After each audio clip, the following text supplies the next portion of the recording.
حضرات محترم بزرگان ملت، آج ماہ رمضان المبارک کی 17 تاریخ ہے اور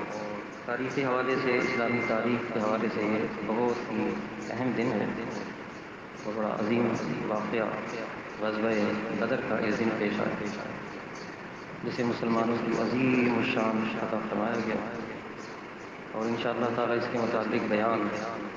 آپ کی جامع مسجد نوری میں روز جو درس ہو رہا ہے تو انشاءاللہ عصر کی نماز کے بعد ہوگا۔ غزوہ بدر کے شرکاء، صحابہ کرام، مہاجرین، انصار اور شہداء بدر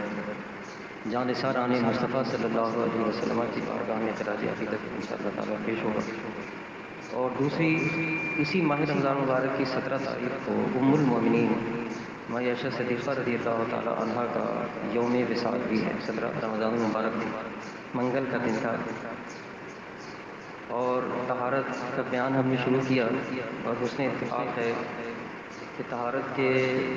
بیان میں کے حوالے سے قرآن مجید فرقان حمید میں جو اس کا حکم آیا کہ اگر پانی نہ ملے تو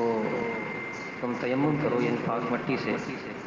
تو وہ ام المومنین ماں عائشہ صدیقہ رضی اللہ تعالیٰ عنہا کے برکت سے ہی ملی۔ تو ہمارے احباب نے اس طرف بھی توجہ کرائی، برادران طریقت نے، کہ ان کی بارگاہ میں خراج عقیدت بھی پیش ہو جائے اور طہارت کا بیان بھی۔ تو میں ایک حدیث شریف جو صحیح بخاری شریف میں ہے، اور ام المومنین عائشہ صدیقہ رضی اللہ تعالیٰ عنہا اس حدیث شریف کی راوی، آپ فرماتی ہیں کہ ہم حضور اکرم سید عالم صلی اللہ تعالیٰ علیہ وآلہ وسلم کے ساتھ سفر میں تھے، اور ایک مقام پر جب ہم پہنچے، بیدا یا دوسرا اس جگہ کا نام آپ نے بتایا، وہاں پر جب ہم پہنچے تو فرماتی ہیں کہ میرا ہار گم گیا، ہیکل گم گیا۔ جب وہ گم گیا تو حضور پر سید عالم صلی اللہ تعالیٰ علیہ وآلہ وسلم نے وہاں قیام کا حکم دیا اور سب رک گئے۔ جب سب رک گئے تو فرماتی ہیں کہ نہ اس جگہ پر پانی تھا اور نہ ہی ہمارے پاس پانی تھا، یعنی صحابہ کے پاس بھی پانی نہیں تھا اور اس مقام پر بھی پانی نہیں تھا، اور ایسی صورت میں دیر ہو گئی۔ اور کچھ صحابہ نے حضرت سیدنا ابو بکر صدیق رضی اللہ تعالیٰ عنہ کے پاس جا کر ان سے شکایت کی کہ آپ نے دیکھا کہ ام المومنین نے سب کو روک لیا، یعنی ان کا ہار گم گیا تو ان کے سبب سے رکنا پڑ گیا، اور حضور نے سب کو روک لیا اور حضور کو بھی رکنا ہوا، اور ان کی وجہ سے ہوا، اور پانی نہیں ہے اور اس جگہ پر بھی پانی نہیں ہے۔ تو فرماتی ہیں کہ ابو بکر صدیق رضی اللہ تعالیٰ عنہ اس صورت میں میرے پاس آئے، اور میرے پاس آ کر انہوں نے مجھ پر عتاب کیا، اور جو اللہ نے چاہا وہ انہوں نے مجھے کہا، اور میری کوکھ میں پہنچنا شروع کیا، یعنی ایک سرزنش کے طور پر، ایک سزا کے طور پر کچھ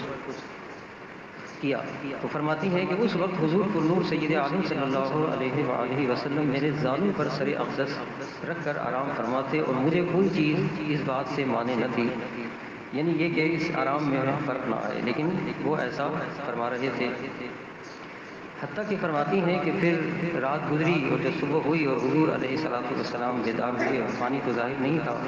تو اللہ تعالیٰ و تبارک جل شانہ نے یہی آیت کریمہ نازل فرمائی جو میں نے ابھی آپ کے سامنے تلاوت کی، اور اس میں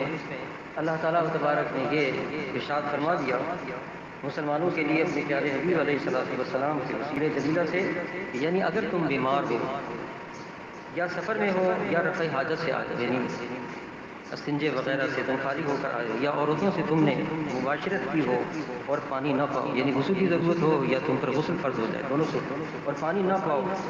تو پاک مٹی کا قصد کرو اور تو اپنے منہ اور ہاتھوں کا اس سے مسح کرو۔ یعنی قرآن مجید میں اللہ تعالیٰ و تبارک نے یہ حکم نازل فرما دیا۔ حضرت اسید بن حضیر ایک بڑے جلیل صحابی ہیں جو بہترین قرآن مجید پڑھتے تھے، جب یہ قرآن مجید پڑھتے تھے تو ملائکہ نازل ہونا شروع ہو جاتے۔ یہ فرماتے ہیں، انہوں نے اس موقع پر یہ بات فرمائی کہ اے آل ابو بکر،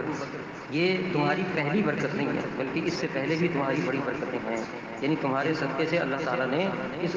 امت پر بڑی برکتیں نازل فرمائی ہیں اور انہیں عطا فرمائی ہیں۔ تو یہ جو تیمم کی آیت نازل ہوئی، یہ ام المومنین عائشہ صدیقہ رضی اللہ تعالیٰ عنہا کی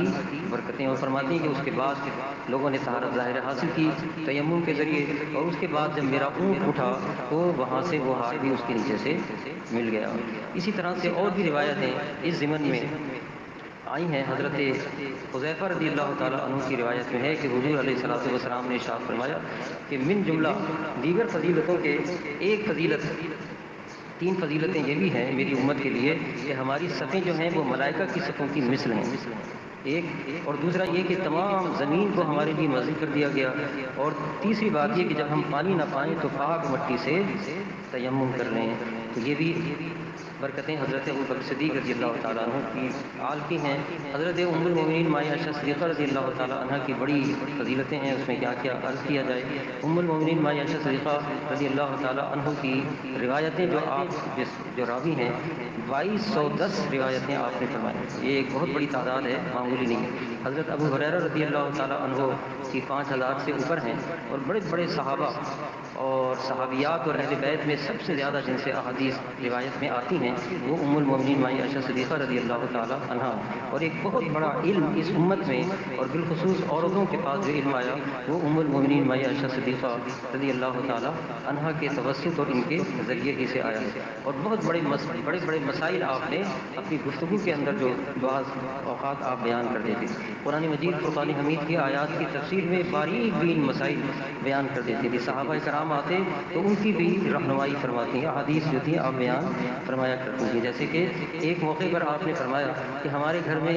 کئی مہینے ایسے ہو جاتے یعنی مستقل چولہا ہی نہیں جلتا تھا، اور فرماتی ہیں ہم دو کالی چیزوں پر گزارا کرتے تھے، اسودین کا ذکر کیا، اور وہ دو کالی چیزیں کیا تھیں؟ خود فرماتی ہیں کہ وہ پانی اور وہ کھجور تھا، یعنی آپ نے پانی کے رنگ کو بھی بتا دیا کہ وہ سیاہ ہے۔ اعلیٰ حضرت امام اہل سنت علیہ رحمت سے جب سوال ہوا کہ پانی کا رنگ بتائیں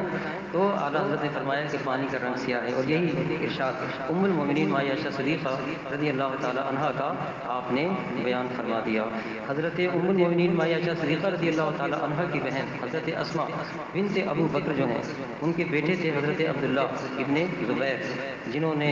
بڑی جنگیں کی، اور حجاج بن یوسف سے بھی اس کی جنگ ہوئی، آپ کی جنگ ہوئی،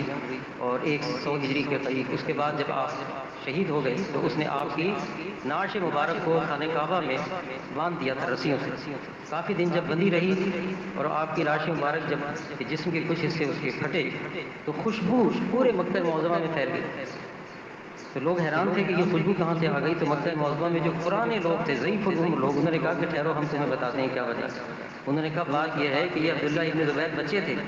ان کی والدہ جو تھی ان کو لے کے ام المؤمنین کے پاس جاتی تھی، ان کی بہن تھی، یہ چھوٹے تھے 6 مہینے 7 مہینے کے، روتے تھے، جب یہ روتے تھے تو ام المؤمنین مائی عائشہ ان کو گود میں لے لیتی اور گود میں لے کے پیار کرتی تھیں اور دودھ بھی پلاتی تھیں۔ اس دودھ پلانے کی برکت یہ ہے کہ آج ان کی لاش کچھ پھٹ گئی جسم کے کچھ حصے، تو اس کی خوشبو جو ہے پورے مکہ معظمہ میں پھیل گئی۔ تو 58 ہجری میں ام المؤمنین مائی عائشہ صدیقہ رضی اللہ تعالیٰ عنہ کا وصال ہوا، اور منگل کا دن تھا، اور بدھ کی شب میں کہا جاتا ہے کہ تہجد کے وقت آپ کی تدفین ہوئی، تقریباً تہجد کا وقت ہو گیا تھا تدفین میں۔